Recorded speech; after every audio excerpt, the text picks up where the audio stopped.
नमस्कार दोस्तों। अगर आपको हमारी कहानियाँ अच्छी लगती हैं तो हमारे चैनल अमर कहानियाँ को सब्सक्राइब कर लें और लाइक का बटन दबा दें। तो आज की हमारी कहानी है रियासत का दीवान। महाशय मेहता उन अभागों में थे जो अपने स्वामी को प्रसन्न नहीं रख सकते थे। वह दिल से अपना काम करते थे और चाहते थे कि उनकी प्रशंसा हो। वह यह भूल जाते थे कि वह काम के नौकर तो हैं ही, अपने स्वामी के सेवक भी हैं। जब उनके अन्य सहकारी स्वामी के दरबार में हाजिरी देते थे तो वह बेचारे दफ्तर में बैठे कागजों से सिर मारा करते थे।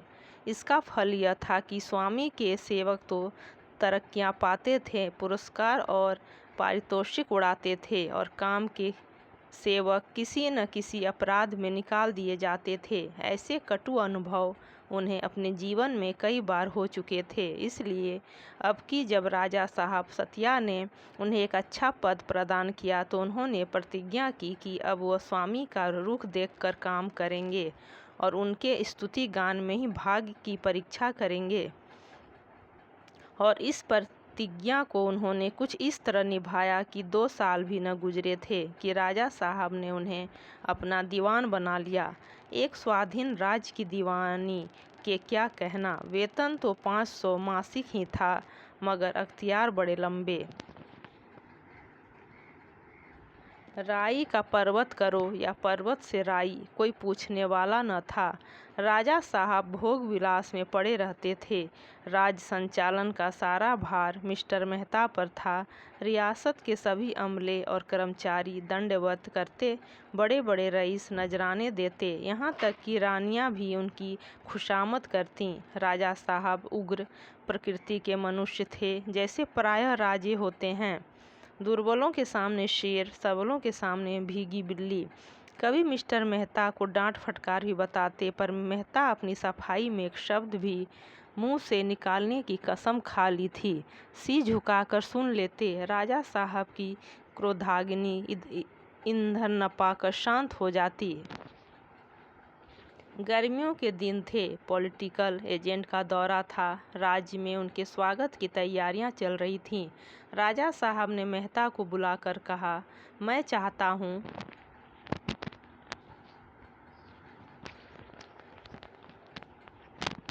साहब बहादुर यहाँ से मेरा कलमा पढ़ते हुए जाएं। मेहता ने सिर झुकाकर विनीत भाव से कहा, चेष्टा तो ऐसी ही कर रहा हूँ अन्नदाता। चेष्टा तो सभी करते हैं, मगर वह चेष्टा कभी सफल नहीं होती। मैं चाहता हूँ तुम दृढ़ता के साथ कहो, ऐसा ही होगा, ऐसा ही होगा। रुपये की परवाह मत करो, जो हुक्म।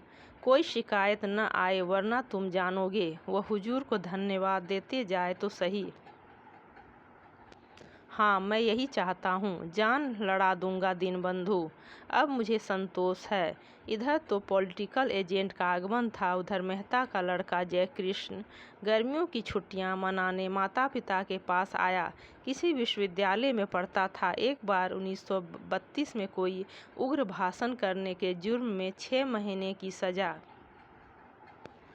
काट चुका था। मिस्टर मेहता की नियुक्ति के बाद जब वह पहली बार आया तो राजा ने उसे खास तौर पर बुलाया और उससे जी खोल कर बातें की थी। उसे अपने साथ शिकार खेलने गए और नित्य उसके साथ टेनिस खेला करते थे।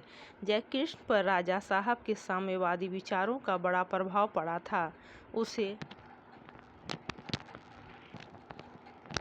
ज्ञात हुआ कि राजा साहब केवल देशभक्त ही नहीं, क्रांति के समर्थक भी हैं। रूस और फ्रांस की क्रांति पर दोनों पर खूब बहस हुई थी, लेकिन अब की यहाँ उसने कुछ और ही रंग देखा। रियासत के हर एक किसान और जमींदार से जबरन चंदा वसूल किया जा रहा है। पुलिस गांव-गांव चंदा उगाहती फिरती थी। रकम दीवान साहब तय करते थे। वसूल करना पुलिस का काम था। फरियाद की कहीं सुनवाई न थी। चारों ओर त्राही त्राही मची हुई थी। हजारों मजदूर सरकारी इमारतों की सफाई, सजावट और सड़कों की मरम्मत में बेगार कर रहे हैं। बनियों के से डंडों की जोर पर रसद जमा की जा रही थी। जयकृष्ण को आश्चर्य हो रहा था कि यह क्या हो रहा है। राजा साहब के विचार और व्यवहार में इतना अंतर कैसे हो गया? कहीं ऐसा तो नहीं कि महाराज को इन अत्याचारों की खबर ही न हो, या उन्होंने जिन तैयारियों की हुक्म दिया हो उसकी तामील में कर्मचारियों ने अपनी कारगुजारी की धुन में अनर्थ कर डाला हो। रात भर तो उसने किसी तरह जब्त किया। प्रातःकाल उसने मेहता जी से पूछा, आपने राजा साहब के इन अत्याचारों की सूचना नहीं दी? मेहता जी को स्वयं इन अनीति से ग्लानि हो रही थी। स्वभावतः दयालु मनुष्य थे, लेकिन परिस्थितियों ने उन्हें अशक्त कर रखा था। दुखित स्वर में बोले, राजा साहब का यही हुक्म है तो क्या किया जाए? तो आपको ऐसी दशा में अलग हो जाना चाहिए था। आप जानते हैं, यह जो कुछ हो रहा है उसकी सारी जिम्मेदारी आपके सिर लादी जा रही है। प्रजा आप ही को अपराधी समझती है। मैं मजबूर हूँ। मैंने कर्मचारियों से बार बार संकेत किया कि यथासाध्य किसी पर सख्ती न की जाए, लेकिन हर एक स्थान पर मैं मौजूद तो नहीं रह सकता। अगर प्रत्यक्ष रूप से हस्तक्षेप करूं तो शायद कर्मचारी लोग महाराज से मेरी शिकायत कर दें।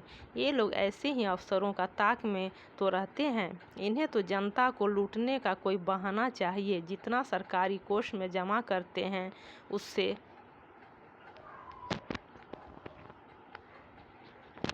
ज़्यादा अपने घर में रख लेते हैं।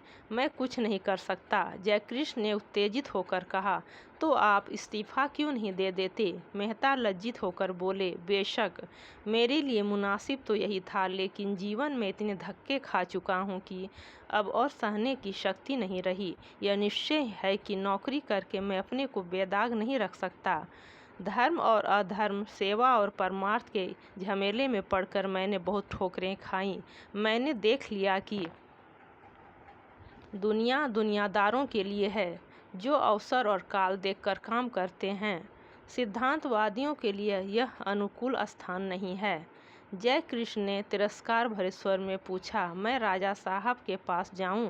क्या तुम समझते हो राजा साहब से ये बातें छिपी हैं? संभव है प्रजा की दुख कथा सुनकर उन्हें कुछ दया आए।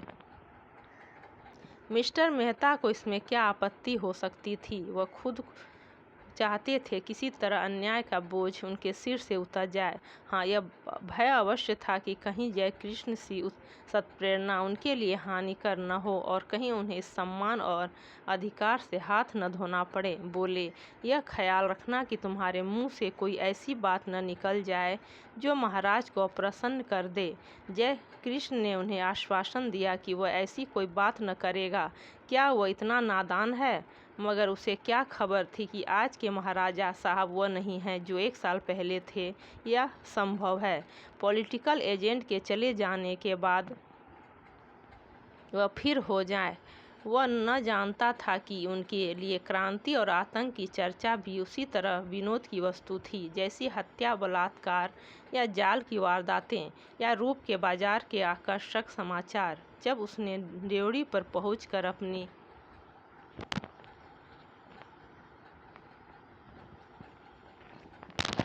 इत्तला कराई तो मालूम हुआ कि महाराज अस्वस्थ हैं, लेकिन वह लौट ही रहा था कि महाराज ने उसे बुला भेजा। शायद उससे सिनेमा संसार के ताजे समाचार पूछना चाहते थे। उसने सलाम कर मुस्कुरा कर बोले, तुम खूब आए भाई।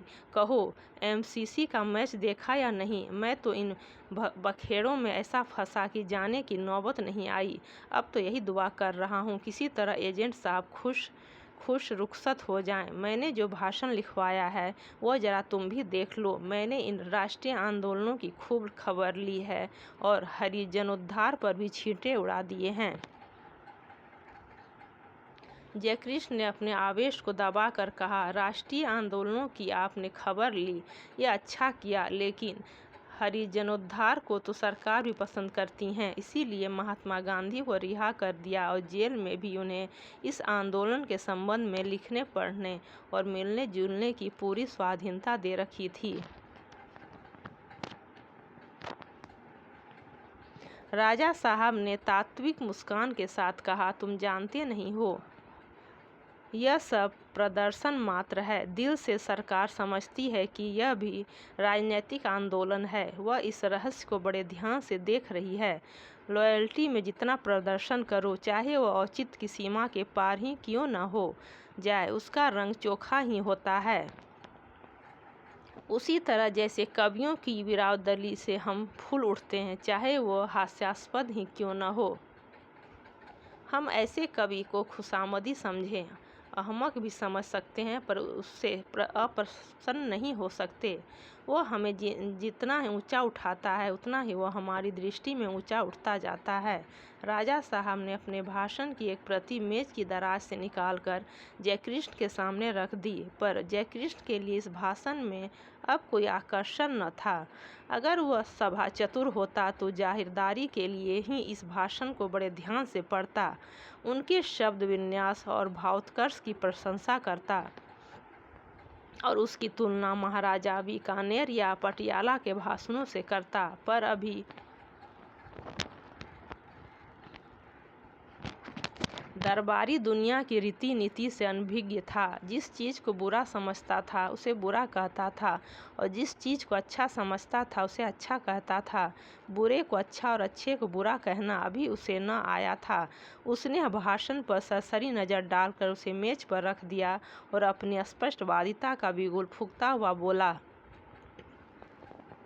मैं राजनीति के रहस्यों का भला क्या समझ सकता हूँ, लेकिन मेरा ख्याल है कि चाणक्य के वंशज इन चालों को खूब समझते हैं और कृत्रिम भावों का उन पर कोई असर नहीं होता, बल्कि इससे आदमी उनकी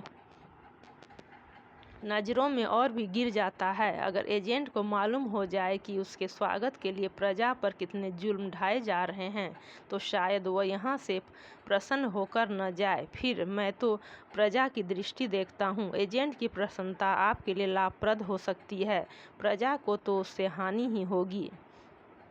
राजा साहब अपने किसी काम की आलोचना नहीं सह सकते थे। उनका क्रोध पहले जिरहों के रूप में निकलता, फिर तर्क का आकार धारण कर लेता और अंत में भूकंप के आवेश से उबल पड़ता था, जिससे उनका स्थूल शरीर, कुर्सी, मेज, दीवारें और छत सभी भाषण कंपन होने लगता था। तिरछी आंखों से देखकर बोले, क्या हानि होगी जरा सुनूं। जयकृष्ण समझ गया कि क्रोध की मशीन नगन चक्कर में है और घातक स्फोट होने वाला है। संभल कर बोला, इसे आप मुझसे ज़्यादा समझ सकते हैं। नहीं, मेरी बुद्धि इतनी प्रखर नहीं है, आप बुरा मान जाएंगे। क्या तुम समझते हो मैं बारूद का ढेर हूँ? बेहतर है आप इसे न पूछें।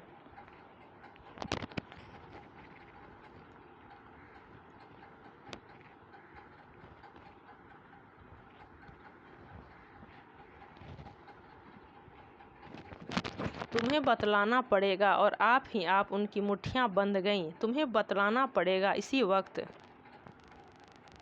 जयकृष्ण यह धौंस क्यों सहने लगा? क्रिकेट में मैदान में राजकुमारों पर रोब जमाया करता था, बड़े बड़े हुक्काम की चुटकियां लेता था। बोला, अभी आपके दिल में पॉलिटिकल एजेंट का कुछ भय है। आप प्रजा पर जुल्म करते रहते हैं। जब वो आपके एहसानों से दब जाएगा, आप स्वच्छंद हो जाएंगे और प्रजा की फरियाद सुनने वाला कोई न रहेगा। राजा साहब प्रज्वलित नेत्रों से ताकते हुए बोले, मैं एजेंट का गुलाम नहीं हूँ कि उससे डरूं। कोई कारण नहीं है कि मैं उससे डरूं, बिल्कुल कारण नहीं है। मैं पॉलिटिकल एजेंट की इसलिए खातिर करता हूँ कि वह हिज मैजेस्टी का प्रतिनिधि है। मेरे और हिज मैजेस्टी के बीच भाईचारा है। एजेंट केवल उनका दूत है। मैं केवल नीति का पालन कर रहा हूँ। मैं विलायत जाऊँ तो हिज मैजेस्टी भी इसी तरह मेरा सत्कार करेंगे। मैं डरूं क्यों? मैं अपने राज्य का स्वतंत्र राजा हूँ, जिसे चाहूँ फांसी दे सकता हूँ। मैं किसी से क्यों डरने लगा? डरना नामर्दों का काम है। मैं ईश्वर से भी नहीं डरता। डर क्या वस्तु है यह मैंने आज तक नहीं जाना। मैं तुम्हारी तरह कॉलेज का मुफ्त छात्र नहीं हूँ, क्रांति और आज़ादी की हाँक लगाता फिरूं। तुम क्या जानो क्रांति क्या चीज़ है? तुमने केवल उसका नाम सुन लिया, उसके लाल दृश्य आँखों से नहीं देखे। बंदूक की आवाज़ सुनकर तुम्हारा दिल कांप उठेगा। क्या तुम चाहते हो मैं एजेंट से कहूं कि प्रजा तबाह है? आपके आने की ज़रूरत नहीं। मैं इतना आतिथ्य शून्य नहीं हूँ। मैं अंधा नहीं हूँ, अहमक नहीं हूँ। प्रजा की दशा का मुझे तुमसे कहीं अधिक ज्ञान है। तुमने उसे बाहर से देखा है, मैं उसे नित्य भीतर से देखता हूँ। तुम मेरी प्रजा को क्रांति का स्वप्न दिखाकर उसे गुमराह नहीं कर सकते। तुम मेरे राज्य में विद्रोह और असंतोष के बीज नहीं बो सकते। तुम्हें अपने मुंह पर ताला लगाना होगा। तुम मेरे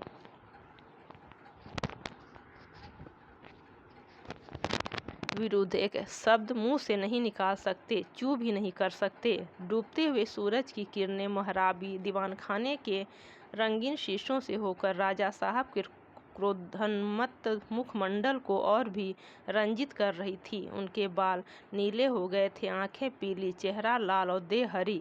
मालूम होता था प्रेत लोक का कोई पिशाच है। जयकृष्ण की सारी उद्दंडता हवा हो गई। राजा साहब को इस उन्माद की दशा में उसने कभी न देखा था, लेकिन उसके साथ ही उसका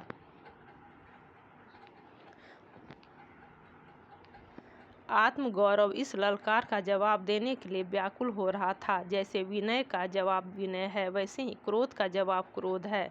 जब वह आतंक और भय, अदब और लिहाज के बंधनों को तोड़कर निकल पड़ता है। उसने भी राजा साहब को आग्नेय नेत्रों से देखकर कहा, मैं अपनी आंखों से यह अत्याचार देखकर मौन नहीं रह सकता। राजा साहब ने आवेश से खड़े होकर मानो उसकी गर्दन पर सवार होते हुए कहा, तुम्हें यहाँ जबान खोलने का कोई हक नहीं है। प्रत्येक विचारशील मनुष्य को अन्याय के विरुद्ध आवाज़ उठाने का हक है। आप वह हक मुझसे नहीं छीन सकते। मैं सब कुछ कर सकता हूँ, आप कुछ नहीं कर सकते। मैं तुम्हें अभी जेल में बंद कर सकता हूँ, आप मेरा बाल भी बांका नहीं कर सकते। इसी वक्त मिस्टर मेहता बदहवास से कमरे में आए और जयकृष्ण की ओर कोप भरी आंखें उठाकर बोले, कृष्णा, निकल जा यहाँ से, अभी मेरी आंखों से दूर हो जा। और खबरदार, फिर मुझे अपनी सूरत न दिखाना। मैं तुझ जैसे कपूत का मुंह नहीं देखना चाहता। जिस थाल में खाता है उसी में छेद करता है, बेअदब कहीं का। अब अगर जबान खोली तो मैं तेरा खून पी जाऊंगा। जयकृष्ण ने हिंसा विक्षिप्त पिता को घृणा की आंखों से देखा और अकड़ता हुआ गर्व के सिर उठाए दीवानखाने के बाहर निकल गया। राजा साहब ने कोच पर लेटकर कहा, बदमाश आदमी है, पल्ले सिर का बदमाश। मैं नहीं चाहता कि ऐसा खतरनाक आदमी एक क्षण भी रियासत में रहे। तुम उससे जाकर कहो इसी वक्त यहाँ से चला जाए, वरना उसके हक में अच्छा न होगा। मैं केवल आपकी मुरौत से गम खा गया, नहीं तो इसी वक्त इसका मजा चखा सकता था। केवल आपकी मुरौत ने हाथ पकड़ लिया। आपको तुरंत निर्णय करना पड़ेगा। इस रियासत की दीवानी या लड़का? अगर दीवानी चाहते हो तो तुरंत उसे रियासत से निकाल दो और कह दो फिर मेरी रियासत में पाँव न रखे। लड़के से प्रेम है तो आज ही रियासत से निकल जाइए। आप यहाँ से कोई चीज़ नहीं ले जा सकते, एक पाई की भी नहीं। जो कुछ है वह रियासत की है। बोलिए, क्या मंजूर है? मिस्टर मेहता ने क्रोध के आवेश में जयकृष्ण को डांटा तो बतलाई, पर यह न समझते थे कि मामला इतना तूल खींचेगा। एक क्षण के लिए वह सन्नाटे में आ गए, सिर झुकाकर परिस्थिति पर विचार करने लगे। राजा उन्हें मिट्टी में मिला सकता है, वह यहाँ बिल्कुल बेबस है। कोई उनका साथी नहीं, कोई उनकी फरियाद सुनने वाला नहीं। राजा उन्हें भिखारी बनाकर छोड़ देगा। इस अपमान के साथ निकाले जाने की कल्पना करके वह कांप उठे। रियासत में अनेक बैरियों की कमी न थी। सबके सब मुसलों ढोल बजाएंगे। जो आज उसके सामने भीगी बिल्ली बने हुए हैं, कल शेरों की तरह गुर्राएंगे। फिर इस उम्र में अब उन्हें नौकर ही कौन रखेगा? निर्दयी संसार के सामने क्या फिर उन्हें हाथ फैलाना पड़ेगा? नहीं, इससे तो यह कहीं अच्छा है कि वह यहीं पड़े रहें। कंपित स्वर में बोले, मैं आज ही उसे घर से निकाल देता हूँ अन्नदाता। आज नहीं, इसी वक्त निकाल दूंगा, हमेशा के लिए, हमेशा के लिए। अच्छी बात है, जाइए और आधे घंटे के अंदर मुझे सूचना दीजिए कि मिस्टर मेहता घर चले। तो मारे क्रोध के उनके पांव कांप रहे थे, देह में आग सी लगी हुई थी। इस लौंडे के कारण आज उन्हें कितना अपमान सहना पड़ा। गधा चला है यहाँ अपने साम्यवाद का राग अलापने। अब बच्चा जो मालूम होगा जबान पर लगाम न रखने का क्या नतीजा होता है। मैं क्या उसके पीछे गली गली ठोकरें खाऊं?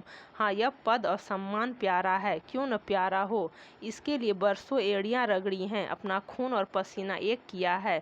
यह अन्याय बुरा जरूर लगता है, लेकिन बुरी लगने की एक यही बात तो नहीं है। और हजारों बातें तो बुरी लगती हैं। जब किसी बात का उपाय मेरे पास नहीं तो इस मामले के पीछे क्यों अपनी जिंदगी खराब करूं। उन्होंने घर आते पुकारा, जय कृष्ण। सुनीता ने कहा, जय कृष्ण तो तुमसे पहले ही राजा साहब के पास गया था, तब से यहाँ कब आया? अब तक यहाँ नहीं आया, वह तो मुझसे पहले ही चल चुका था। वह फिर बाहर आए और नौकरों से पूछना शुरू किया। अब भी उसका पता न था, मारे डर के कहीं छिप रहा होगा। और राजा ने आध घंटे में इतला देने का हुक्म दिया है। यह लौंडा न जाने क्या करने पर लगा हुआ है। आप तो जाएगा ही, मुझे भी अपने साथ ले डूबेगा। सहसा एक सिपाही ने एक पुर्जा लाकर उनके हाथ में रख दिया। अच्छा, यह तो जय कृष्ण की लिखावट है, क्या कहता है? इस दुर्दशा के बाद मैं इस रियासत में एक क्षण भी नहीं रह सकता। मैं जाता हूँ। आपको आपका पद और मान अपनी आत्मा से ज़्यादा प्रिय है। आप खुशी से उसका उपभोग कीजिए। मैं फिर आपको तकलीफ देने न आऊँगा। अम्मा से मेरा प्रणाम कहिएगा। मेहता ने पुर्जा लाकर सुनीता को दिखाया और खिन्न होकर बोले, इसे न जाने कब समझ आएगी, लेकिन बहुत अच्छा हुआ। जब लाला को मालूम होगा दुनिया में किसी तरह रहना चाहिए, बिना ठोकरें खाए आदमी की आंखें नहीं खुलती। मैं ऐसे तमाशे बहुत खेल चुका, अब इस खुराफात के पीछे अपना शेष जीवन नहीं बर्बाद करना चाहता। और तुरंत राजा साहब को सूचना देने चले।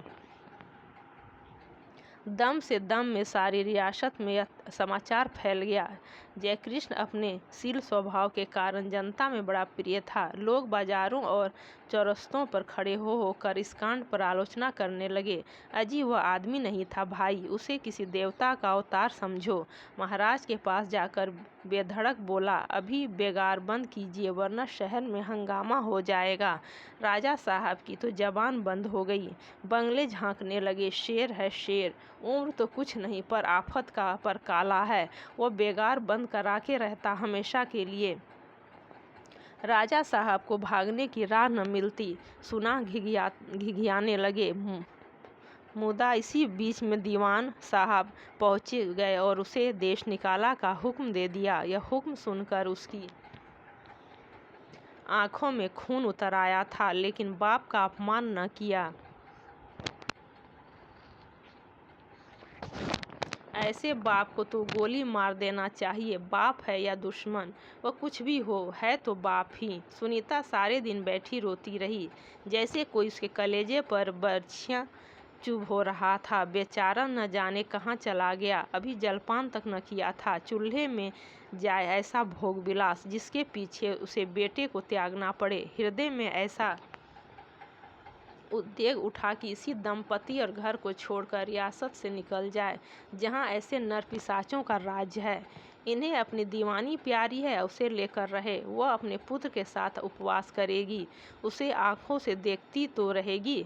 एकाएक वह उठकर महारानी के पास चली गई। वह उनसे फरियाद करेगी, उन्हें भी ईश्वर ने बालक दिया है, उन्हें क्या एक अभिमानी माता पर दया न आवेगी। इससे पहले भी वह कई बार महारानी के दर्शन कर चुकी थी। उसका मुरझाया हुआ मन आशा से लहलहा उठा। लेकिन निवास में पहुंची तो देखा महारानी के तेवर भी बदले हुए हैं। उसे देखते ही बोली, तुम्हारा लड़का बड़ा उज्जड़ है, जरा भी अदब नहीं। किससे किस तरह बात करनी चाहिए इसका जरा भी सलीका नहीं। न जाने विश्वविद्यालय में क्या पढ़ा करता है।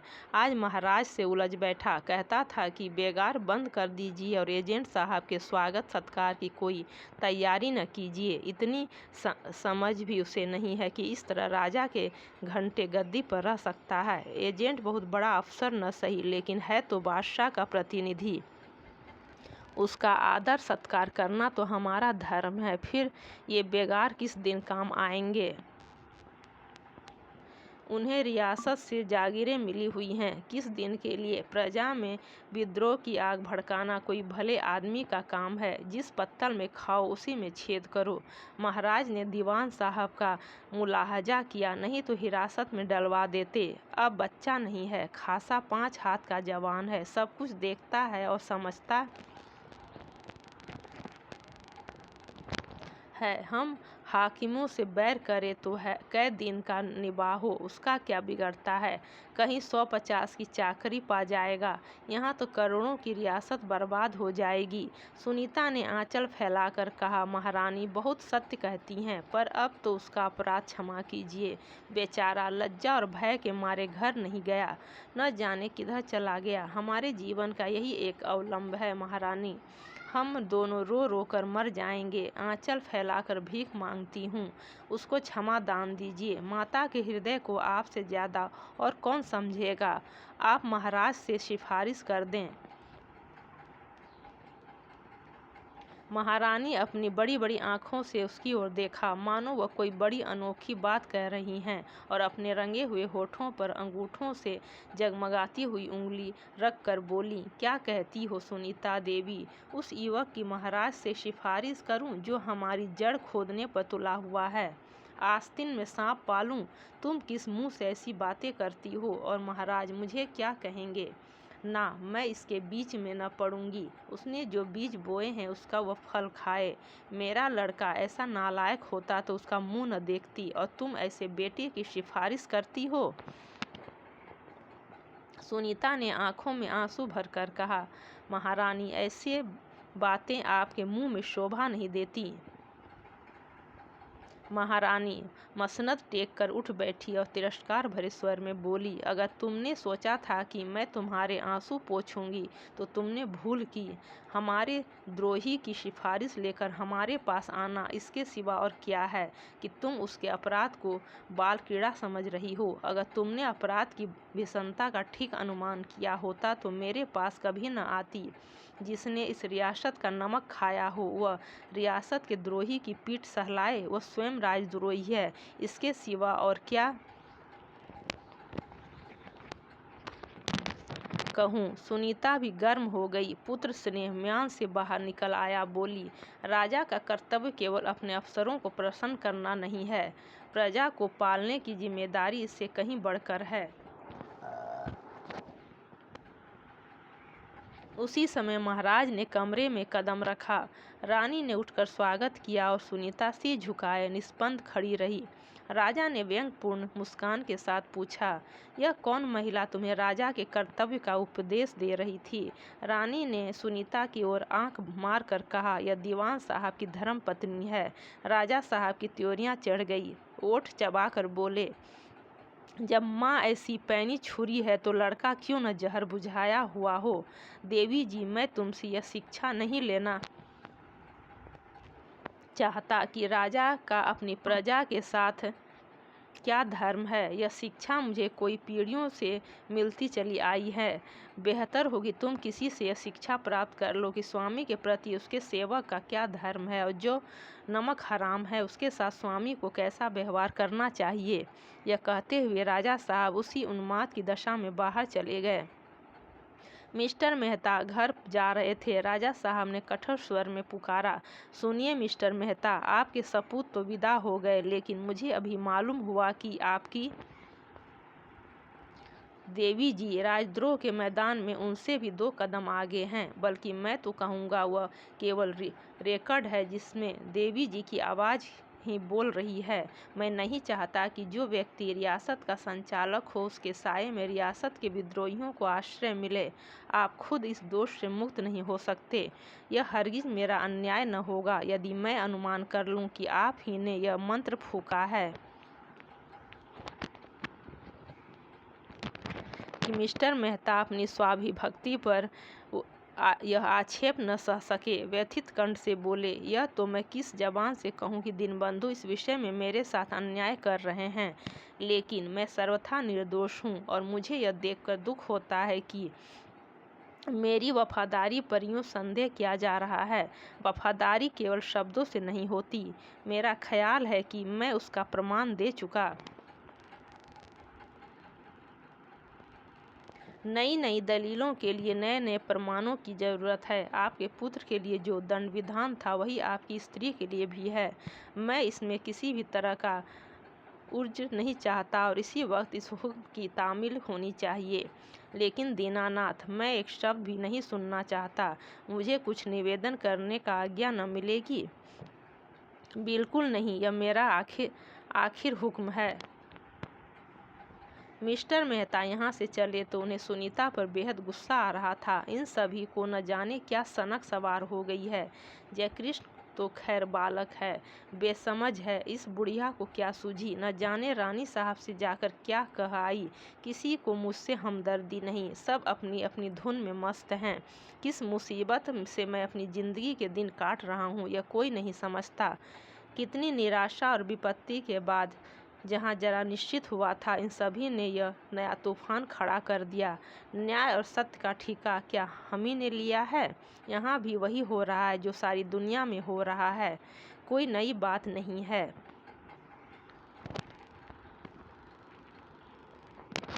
संसार में दुर्बल और दरिद्र होना पाप है। इसकी सजा से कोई बच नहीं सकता। बाज कबूतर पर कभी दया नहीं करता। सत्य और न्याय का समर्थन मनुष्य की सज्जनता और सभ्यता का एक अंग है। बेशक इससे इनकार नहीं कर सकता, लेकिन जिस तरह और सभी प्राणी केवल मुख से इसका समर्थन करते हैं, क्या उसी तरह हम भी नहीं कर सकते? और जिन लोगों का पक्ष लिया जाए वे भी तो कुछ इसका महत्व समझें। आज राजा साहब इन्हीं बेगारों से जरा हंस कर बातें करें तो वे अपने सारे दुखड़े भूल जाएंगे और उल्टे हमारे शत्रु बन जाएंगे। शायद सुनीता महारानी के पास जाकर अपने दिल का बुखार निकाल आई है। गधी यह नहीं समझती कि दुनिया में किसी तरह मान मर्यादा का निर्वाह करते हुए जिंदगी काट लेना ही हमारा धर्म है। अगर भाग में यश और कीर्ति बढ़ी होती तो इस तरह दूसरों की गुलामी क्यों करता? लेकिन समस्या यह है कि इसे भेजूं कहाँ? मैके में कोई है नहीं, घर में कोई है नहीं। अब मैं इस चिंता में कहाँ तक मरूं? जहाँ जी चाहे जाए, जैसा किया वैसा भोगे। वह इसी क्षोभ और ग्लानि की दशा में घर गए और सुनीता से बोले, आखिर तुम्हें भी वही पागलपन सूझा जो उस लौंडे को सूझा था? मैं कहता हूँ, आखिर तुम्हें कभी समझ आएगी या नहीं? क्या सारे संसार के सुधार का बीड़ा हम ही ने उठाया है? कौन राजा ऐसा है जो अपनी प्रजा पर जुर्म न करता हो, उनके स्वत्वों को का अपहरण न करता हो? राजा ही क्यों, हम तुम सभी तो दूसरों पर अन्याय कर रहे हैं। तुम्हें क्या हक है कि तुम दर्जन खिदमतगार रखो और उन्हें जरा जरा सी बात पर सजा दो? न्याय और सत्य निरर्थक शब्द हैं जिनकी उपयोगिता इसके सिवा कुछ नहीं कि बुद्धुओं की गर्दन मारी जाए और समझदारों की वाह वाह हो। तुम और तुम्हारा लड़का उन्हीं बुद्धुओं में है और उसका दंड तुम्हें भोगना पड़ेगा। महाराज का हुक्म है कि तुम 3 घंटे के अंदर सियासत से निकल जाओ, नहीं तो पुलिस आकर तुम्हें निकाल देगी। मैंने तो तय कर लिया है कि राजा साहब की इच्छा के विरुद्ध एक शब्द भी मुँह से न निकालूंगा। न्याय का पक्ष लेकर देख लिया है। हैरानी और अपमान के सिवा और कुछ हाथ न आया। जिनकी हिमायत की थी वे आज भी उसी में हैं, बल्कि उससे भी और बदतर। मैं साफ कहता हूँ कि मैं तुम्हारी उद्दंडताओं का तावान देने के लिए तैयार नहीं हूँ। मैं गुप्त रूप से तुम्हारी सहायता करना करता रहूँगा। इसके सिवा मैं और कुछ नहीं कर सकता। सुनीता ने गर्व के साथ कहा, मुझे तुम्हारे सहायता की ज़रूरत नहीं। कहीं भेद खुल जाए तो दीनबंधु तुम्हारे ऊपर कोप का ब्रज गिरा दें। तुम्हें अपना पद और सम्मान प्यारा है, उसका आनंद से उपभोग करो। मेरा लड़का और कुछ न कर सकेगा तो पाव भर आटा तो कमा ही लाएगा। मैं भी देखूंगी कि तुम्हारी स्वामी भक्ति कब तक निभती है और कब तक तुम अपनी आत्मा की हत्या करते हो। मेहता ने तिलमिलाकर कहा, क्या तुम चाहती हो कि फिर उसी तरह चारों तरफ ठोकरें खाता फिरूं? सुनीता ने घाव पर नमक छिड़का, नहीं, कदापि नहीं। अब तक तो मैं समझती थी तुम्हें ठोकरें खाने में मजा आता है तथा पद और अधिकार से भी मूल्यवान कोई वस्तु तुम्हारे पास है जिसकी रक्षा के लिए तुम ठोकरें खाना अच्छा समझते हो। अब मालूम हुआ तुम्हें अपना पद अपनी आत्मा से भी प्रिय है, फिर क्यों ठोकरें खाओ? मगर कभी कभी अपना कुशल समाचार भेजते रहोगे या राजा साहब की आज्ञा लेनी पड़ेगी? राजा साहब इतने न्यायशून्य हैं कि मेरे पत्र व्यवहार में रोक टोक करें। अच्छा, राजा साहब में इतनी आदमियत है, मुझे तो विश्वास नहीं आता। तुम अब भी अपनी गलती पर लज्जित नहीं हो। मैंने कोई गलती नहीं की। मैं तो ईश्वर से चाहती हूँ कि जो मैंने आज किया वो बार बार करने का मुझे अवसर मिले। मेहता ने अरुचि से पूछा, तुमने कहाँ जाने का इरादा किया है? जहन्नुम में। गलती आप करती हो, गुस्सा मुझ पर उतारती हो। मैं तुम्हें इतनी निर्लज न समझती थी। मैं भी इसी शब्द का तुम्हारे लिए प्रयोग कर सकता हूँ, केवल मुख से, मन से नहीं। मिस्टर मेहता लज्जित हो गए। जब सुनीता का विदाई का समय आया तो स्त्री पुरुष दोनों खूब रोए और एक तरह से सुनीता ने अपनी भूल स्वीकार कर ली। वास्तव में इस बेकारी के दिनों में मेहता ने जो कुछ किया वही उचित था।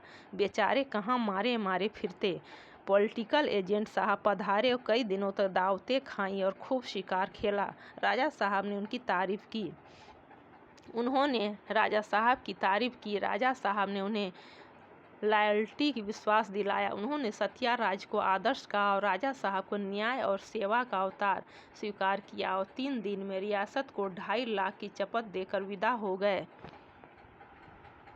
मिस्टर मेहता का दिमाग आसमान पर चढ़ा था। सभी उनकी कारगुजारी की प्रशंसा कर रहे थे। एजेंट साहब तो उनकी दक्षता पर मुग्ध हो गए। उन्हें राय साहब की उपाधि मिली और उनके अधिकारों में भी वृद्धि हुई। उन्होंने अपनी आत्मा को उठाकर ताक पर रख दिया था। उनकी यह साधना कि महाराज और एजेंट दोनों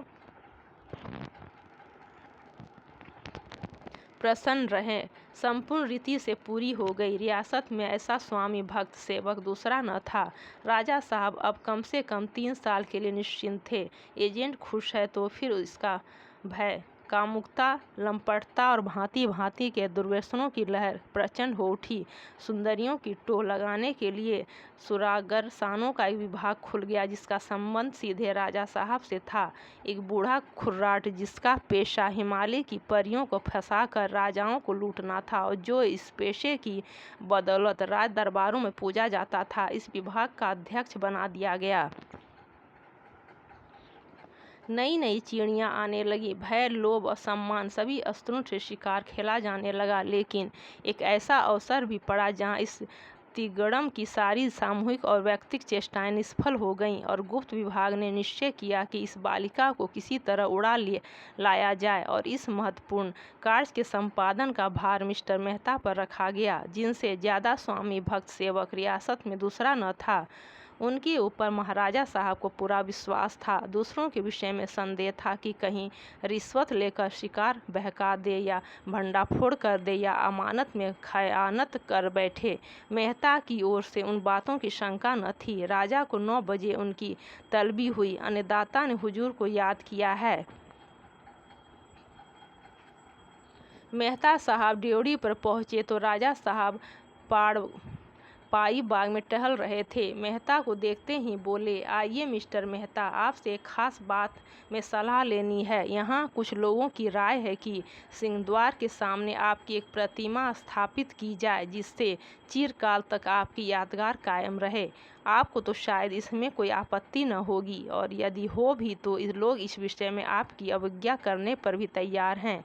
सत्या कि आपने जो अमूल्य सेवा की है उसका पुरस्कार तो कोई क्या दे सकता है, लेकिन जनता के हृदय में आपसे जो श्रद्धा है उसे तो वह किसी न किसी रूप में प्रकट ही करेगी।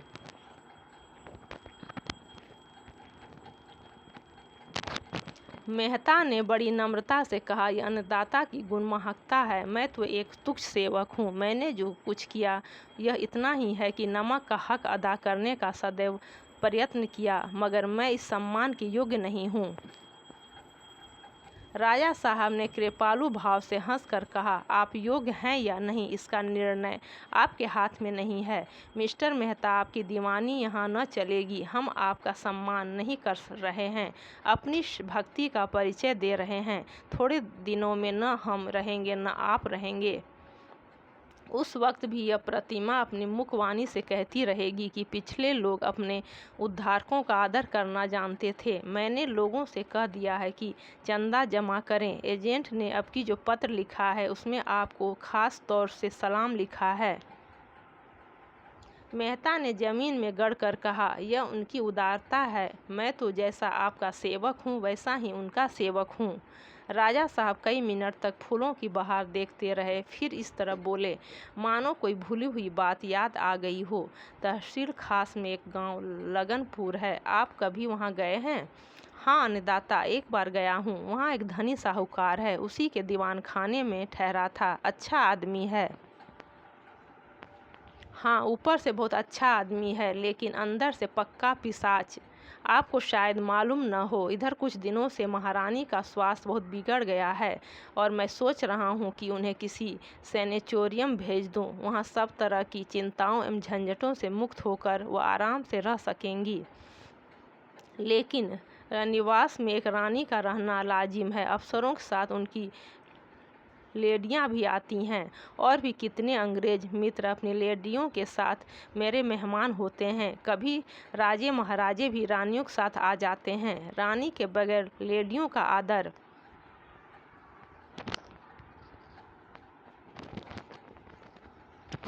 सत्कार कौन करेगा? मेरे लिए यह व्यक्तिगत प्रश्न नहीं, राजनीतिक समस्या है, और शायद आप भी मुझसे सहमत होंगे। इसलिए मैंने दूसरी शादी करने का इरादा कर लिया है। उस साहूकार की एक लड़की है जो कुछ दिनों अजमेर में शिक्षा पा चुकी है। मैं एक बार उस गांव से होकर निकला तो मैंने उसे अपने घर की छत पर खड़ी देखा। मेरे मन में तुरंत भावना उठी कि अगर यह रमणी रनिवास में आ जाए तो रनिवास की शोभा बढ़ जाए। मैंने महारानी से अनुमति लेकर साहूकार के पास संदेशा भेजा, लेकिन मेरे द्रोहियों ने उसे कुछ ऐसी पट्टी पढ़ा दी कि उसने मेरा संदेशा स्वीकार न किया। कहता है कन्या का विवाह हो चुका है। मैंने कहला भेजा, इसमें कोई हानि नहीं, मैं तावान देने को तैयार हूँ। लेकिन दुष्ट बराबर इनकार किए जाता है। आप जानते हैं, प्रेम असाध्य रोग है। आपको भी शायद इसका कुछ न कुछ अनुभव हो। बस यह समझ लीजिए कि जीवन निरानंद हो रहा है, नींद और आराम हराम है, भोजन से अरुचि हो गई है। अगर कुछ दिन यही हाल रहा तो समझ लीजिए कि मेरी जान पर बन आएगी। सोते जागते वही मूर्ति आंखों के सामने नाचती रहती है। मन को समझाकर हार गया और अब विवश होकर मैंने कूटनीति से काम कर लेने का निश्चय किया है। प्रेम और समर में सब कुछ क्षम्य है। मैं चाहता हूँ आप थोड़े से मातबर आदमियों को लेकर जाएं और उस रमणी को किसी तरह ले लाएं।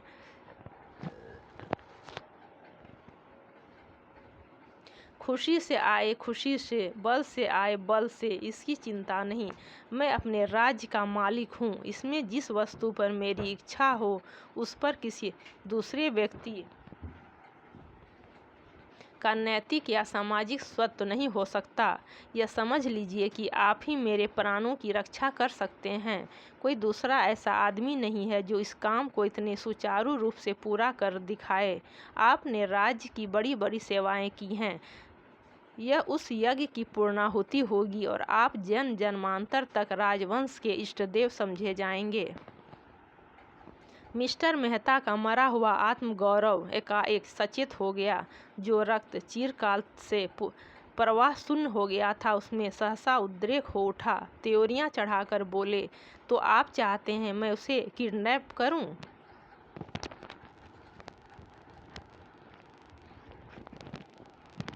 राजा साहब ने उनके तेवर देखकर आग पर पानी डालते हुए कहा, कदापि नहीं मिस्टर मेहता, आप मेरे साथ घोर अन्याय कर रहे हैं। मैं आपको अपना प्रतिनिधि बनाकर भेज रहा हूँ। कार्य सिद्धि के लिए आप जिस नीति से चाहें काम ले सकते हैं, आपको पूरा अधिकार है। मिस्टर मेहता ने और भी उत्तेजित होकर कहा, मुझसे ऐसा पाजीपन नहीं हो सकता। राजा साहब की आंखों से चिंगारियां निकलने लगीं। अपने स्वामी की आज्ञा पालन करना पाजीपन है?